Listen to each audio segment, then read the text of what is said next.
चिकनगुनियाचा ताप 7 दिवस राहतो, डेंग्यूचा ताप हा 15 दिवस आणि मलेरियाचा जो असतो तो 30 दिवस राहतो.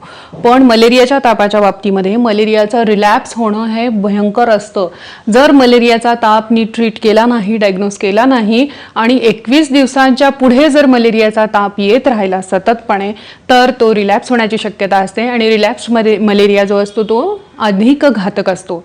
डेंग्यूमध्ये सुद्धा अशाच प्रकारची इमर्जन्सी जेव्हा ज्याला आपण डेंग्यू हिमरेजिक फिवर असं ज्याला म्हणतात, म्हणजे त्याच्यामध्ये रक्तस्राव होतो. कारण की प्लेटलेट खूप कमी झाल्यामुळे वेगवेगळ्या शरीरातून प्रत्येक ठिकाणाहून रक्तस्राव व्हायला लागतो, रक्तवाहिन्या आपोआप फुटायला लागतात आणि ती जी असते ती इमर्जन्सी सिच्युएशन डेंग्यूमध्ये सुद्धा निर्माण होते. मग ह्याची लक्षणं काय काय असतात? प्राथमिक लक्षणं ही तर कॉम्प्लिकेशन आहेत.